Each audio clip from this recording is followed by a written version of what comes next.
The last bell rings. The students leave. The halls grow silent. But inside one classroom, someone stays behind. No one questions the late nights. No one notices the missing faces. No one sees what happens when the classroom door locks from the inside. In Dallas, one teacher was trusted with shaping young minds, but when the sun went down, his lessons were written in blood. What happens when the person you trust the most is the one you should fear? Stay until the end to uncover a truth more disturbing than fiction. And before we begin, make sure to subscribe and hit the notification bell, because stories like this don't stay buried for long. Peter Collins was the kind of teacher parents wished every school had. Well-spoken. Knowledgeable. Dedicated. He never missed a day of work, never raised his voice, never gave anyone a reason to think he was anything other than what he appeared to be.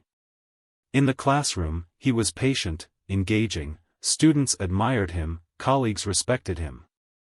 He had a way of making history come alive, weaving tales of ancient battles and forgotten civilizations with such passion that even the most distracted students found themselves hanging on to his every word. To the outside world, Peter Collins was a man of routine. He arrived early, stayed late, and never seemed to have a personal life beyond the school walls. But that was the thing about Peter. He was always watching. Always listening. Always studying the people around him. Because when the final bell rang, and the last student disappeared down the hallway, his day wasn't over. For years, no one questioned Peter Collins. No one looked too closely. But behind closed doors, Peter had another life. A life of blood, deception, and horror. What no one knew was that this mild-mannered teacher had a hidden thirst for death. Peter Collins lived alone in a small, single-story house in a quiet Dallas neighborhood. A place where porch lights flickered on at the same time every evening, where neighbors exchanged polite nods but rarely pried into each other's business.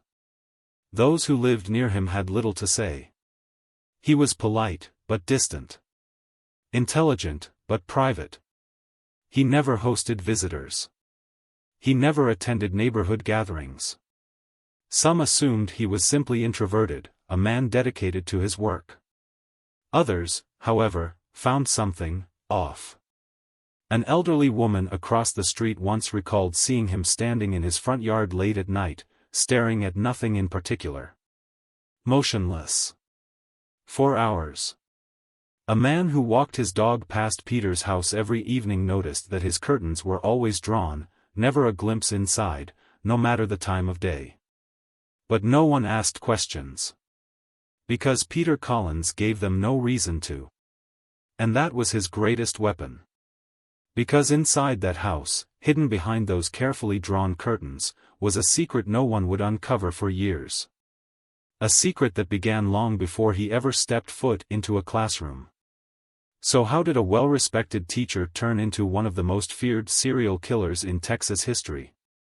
To understand the monster, we have to go back to the beginning. To the moment when Peter Collins learned that pain was power. Lisa Harper never considered herself reckless. If anything, she was overly cautious, a habit her mother had instilled in her since childhood. Always check your surroundings. Always let someone know where you are. Always trust your gut. But on the night of October 12, 2008, none of that saved her. She was 24, a promising graphic designer with a keen eye for detail and a habit of sketching strangers in coffee shops. It was her way of unwinding, capturing people in fleeting moments before they disappeared back into their lives. She never thought, not once, that someone might be watching her instead. The air was crisp that evening, the autumn breeze carrying a whisper of cold through the streets. Inside Joe's Corner Cafe, the hum of conversation mixed with the soft clatter of cups and the steady hiss of the espresso machine. The warm glow of hanging lights reflected off the darkened windows, creating the illusion of safety. Lisa sat in her usual spot, sketchbook open, her fingers smudging the charcoal as she shaded the outline of a man sitting across the cafe. He was in his late 40s, with neatly combed hair and glasses perched on the bridge of his nose. His posture was slightly hunched as he graded papers, lost in his own world. She had seen him before, always alone, always writing or reading. She had never thought much of him. That was her mistake. At 11:42 p.m., Lisa stretched, rubbing the exhaustion from her eyes.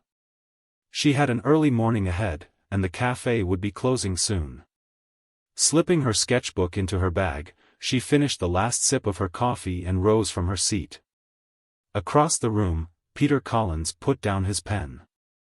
His eyes followed her movement, calm and unblinking. Lisa didn't see him rise a minute later.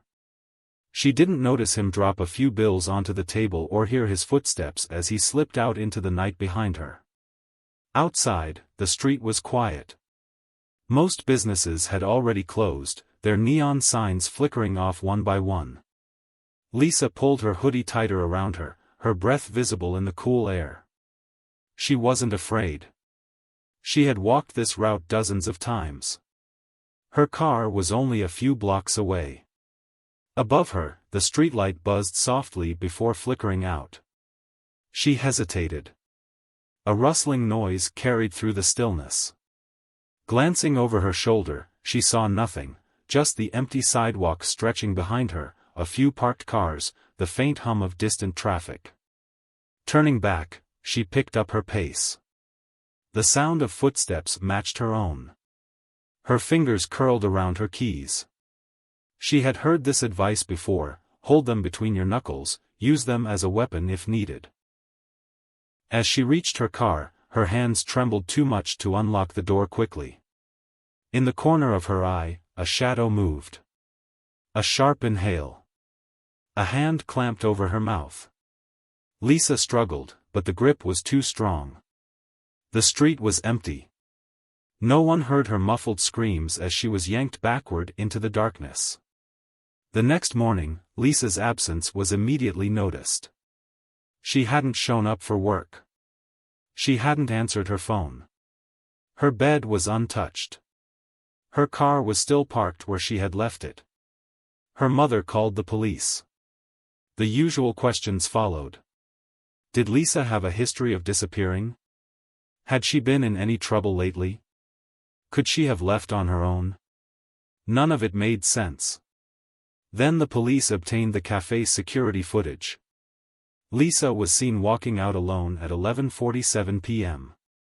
2 minutes later, another figure emerged from the cafe, dressed in dark clothing, his face obscured. He followed her into the night. Lisa woke in suffocating darkness. At first, she thought she was dreaming. Then she tried to move. The ropes around her wrists cut into her skin, tied tight enough that she couldn't twist free. Her ankles were bound. The air around her was stale, thick with a metallic scent. Somewhere in the distance, water dripped in slow, steady intervals. Then came the footsteps. Slow. Measured. A door creaked open, spilling weak yellow light into the room. Lisa blinked, her vision adjusting, her breath catching in her throat as she saw him. Peter Collins. The teacher. The man she had barely noticed. He smiled, tilting his head slightly, his expression almost curious. And in that moment, she understood. She was not going home. No one knew where she was. No one knew who had taken her. Peter stepped closer, the wooden floorboards creaking beneath his weight. Lisa closed her eyes, her heart pounding so hard it drowned out everything else. She did not scream. Somehow, she knew he wanted her to. And Lisa Harper would not give him the satisfaction. Days turned into weeks. Her face appeared on missing person posters, her name whispered in worried conversations across the city. The police searched. They found nothing. No body. No evidence. No suspect. It was as if Lisa Harper had never existed. And Peter? He went back to his normal life. Grading papers. Teaching history. Sitting in coffee shops. Watching. Waiting. Because Lisa Harper was only the beginning. The disappearances started as nothing more than whispers, random, unconnected tragedies that barely made the evening news. A missing young woman here, a distraught family there, a case that turned cold before it even had a chance to be solved. The police had seen it all before. Runaways. Domestic disputes. Women who simply decided to leave their lives behind. Nothing about these cases raised alarms. At least, not at first. But something was happening beneath the surface. A pattern, invisible to most, was slowly beginning to take shape. Between the years 2010 and 2015, young women in different parts of Dallas started vanishing without a trace. There were no bodies. No clear signs of foul play. No single suspect tying them all together. Each case, when examined individually, seemed random, disconnected, a tragedy without meaning. The first victim during this time was Emily Carter, a 23-year-old art student. She had spent the evening at Jefferson's Rare Books, a quiet, tucked-away shop that most people overlooked. Emily was a lover of old things, ancient paintings, forgotten poetry, leather-bound novels that smelled like dust and time. That night, she had sent a text to a friend about a rare book she found, something she was excited to add to her collection. But Emily never made it home. Her phone was later found at the bottom of a storm drain. Her wallet was left untouched in her apartment. It was as if she had simply vanished into thin air. At the time, her case didn't stand out. Missing adults weren't uncommon, and without evidence of a crime, police had little to go on. Emily's friends insisted she wasn't the type to disappear, but leads ran dry. Days turned into weeks. Weeks turned into months. The case went cold. Then, in September 2011, Rachel Dunn, 25, went missing after a late-night meal at a diner. Witnesses remembered seeing her leave alone, stepping out onto the dimly lit sidewalk, her keys in her hand, her car parked just a few spots away. She never made it there. A security camera across the street caught something unusual, a dark figure in the distance, moving toward Rachel just as she walked out of frame. The footage was grainy, inconclusive. Police followed every lead, interviewed every possible suspect. But Rachel was gone, just like Emily. And just like Emily, she was never found. A year and a half later, in April 2013, Sophie Lang, 22, disappeared under eerily similar circumstances. She had stopped at a gas station late at night, her car low on fuel after a long shift at work. The cashier who rang her up later told police she seemed tired but otherwise fine, chatting about how she just wanted to get home. Sophie swiped her card, grabbed a bottle of water, and walked out the door. But she never made it home. Her car remained at the station, unlocked, the keys still in the ignition. The security footage showed nothing, just Sophie stepping outside, walking toward her car. And then, she was gone. One by one, the disappearances stacked up, but no one saw the connection. Not the police. Not the families. Not the journalists who occasionally covered these cases as standalone tragedies. And certainly not Peter Collins. Because Peter knew exactly what he was doing. Lisa Harper had been a mistake. Sloppy. Unplanned. A moment of impulse rather than calculation. But after that, Peter learned to be careful. He studied his surroundings, picked his victims with precision, made sure there was never a clear trail leading back to him. Each disappearance was carefully orchestrated, every movement planned. He never took unnecessary risks. He never made the same mistake twice. Or so he thought. The thing about patterns is that they don't stay invisible forever. All it takes is one mistake, one tiny miscalculation, for the entire web of secrecy to start unraveling. That mistake came in March 2015, when a rookie detective named Ethan Vargas was assigned to work on cold cases. Ethan wasn't supposed to solve anything. He was young, still learning, still adjusting to the painstakingly slow process of police investigations.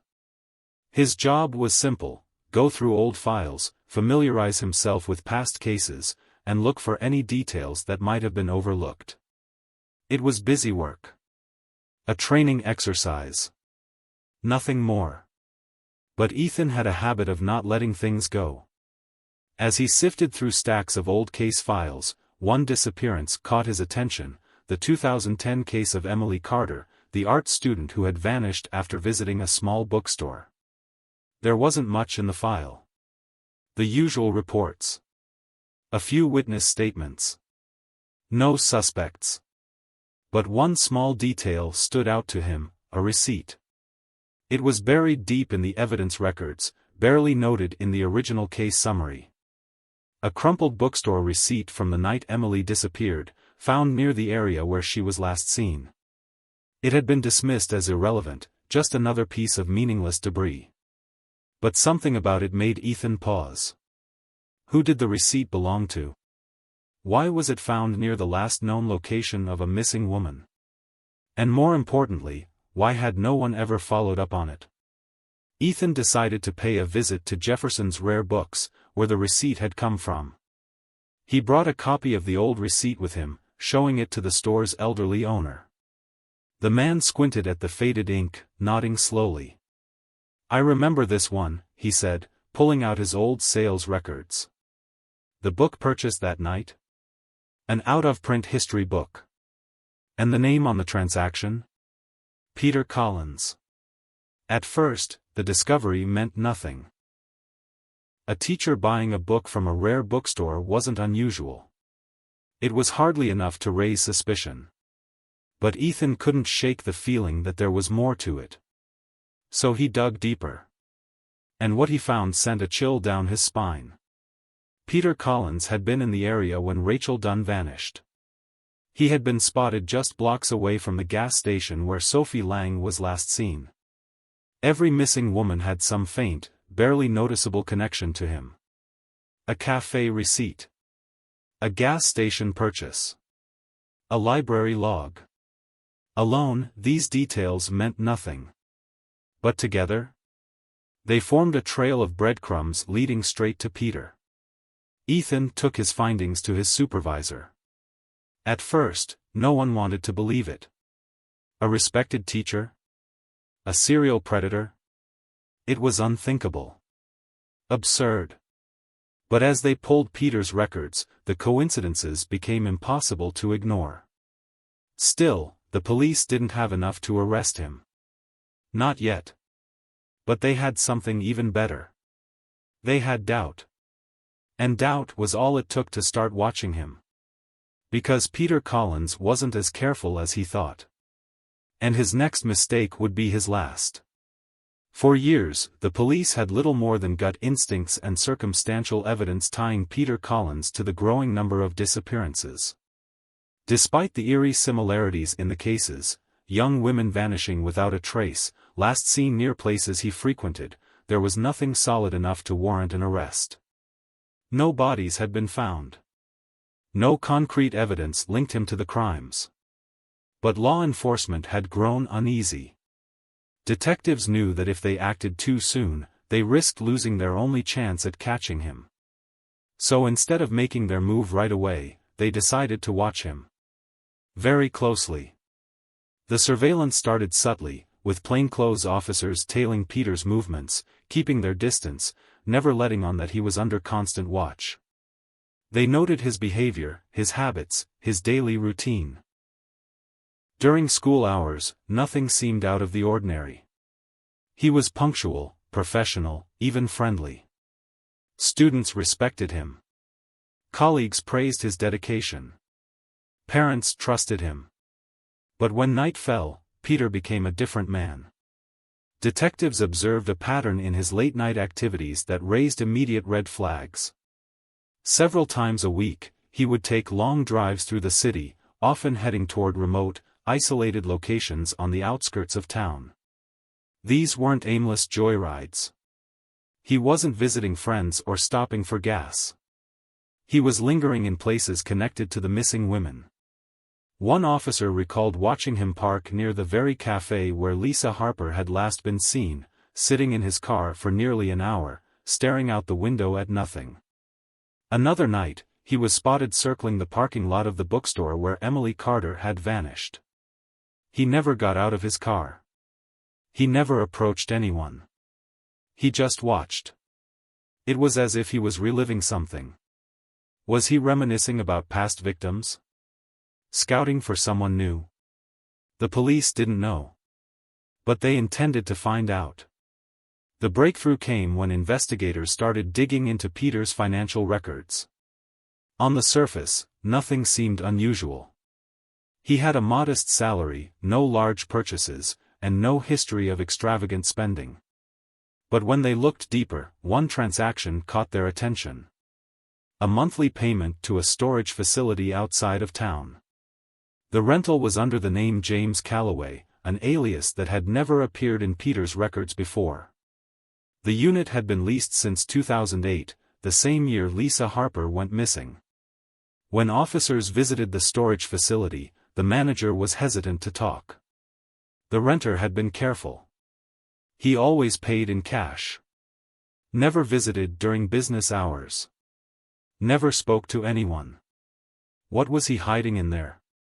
Detectives had a gut feeling that whatever was inside that storage unit might finally give them the evidence they needed. By early 2016, law enforcement had enough to obtain a search warrant. They moved swiftly, knowing that if Peter had any idea they were closing in, he might run, or worse, destroy the evidence. Their first stop was his home. At first glance, there was nothing unusual about it. A neat, ordinary suburban house, filled with books, papers, and the mundane trappings of a quiet bachelor's life. But as forensic teams combed through the rooms, the illusion of normalcy quickly shattered. Behind a locked basement door, they discovered a soundproofed room. The walls were stripped bare. In the center of the room stood a single wooden chair, bolted to the floor. The air was thick with something unspoken, something invisible but heavy.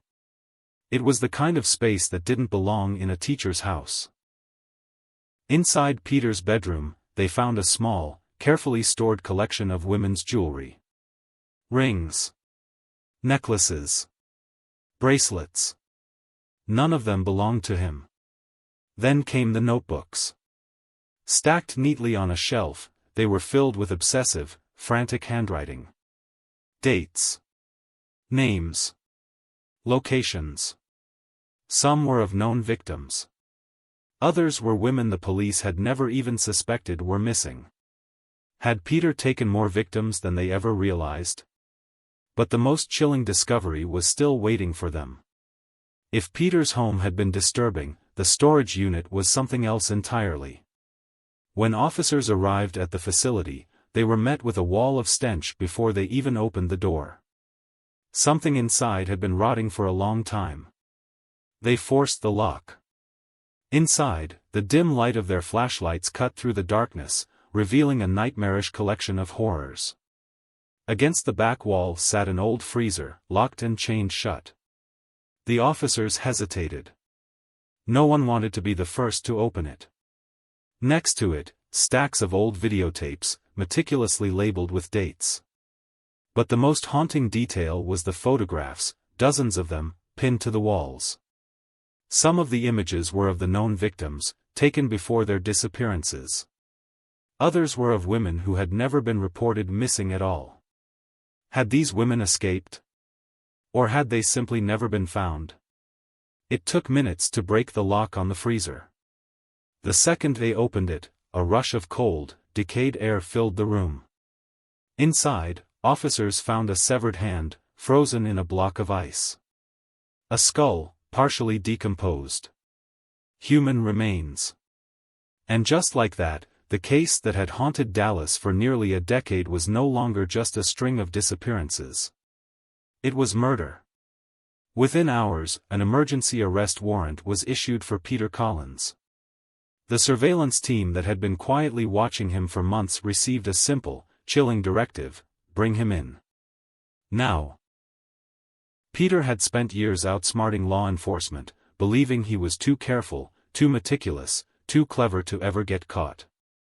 But in the end, he had made one mistake. And that mistake had finally caught up with him. The air inside the storage unit was suffocating, thick with the unmistakable stench of decay. The officers, their flashlights casting sharp beams of light through the darkness, moved cautiously, taking in the horrors that surrounded them. For years, detectives had chased ghosts, following a trail of missing women that seemed to lead nowhere. But now, in this small, metal-walled space, those ghosts had faces, names, and undeniable proof that the nightmare was real. The first thing that stood out were the boxes. Stacked neatly, almost obsessively, they lined the walls like some kind of grotesque personal archive. When officers pried one open, they were met with an overwhelming flood of paper, hundreds of pages of handwritten notes, journal entries, and detailed accounts of crimes too horrific to imagine.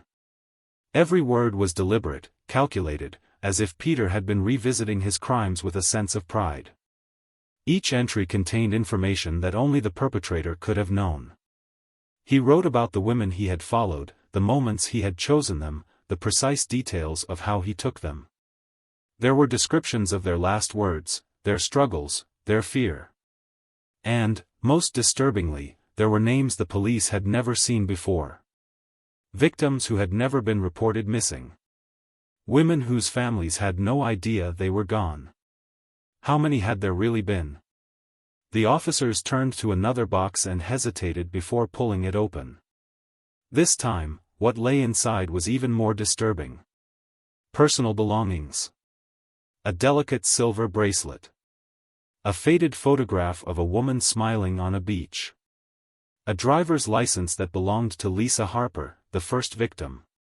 The items weren't randomly placed, they were carefully arranged, as if each one held deep significance.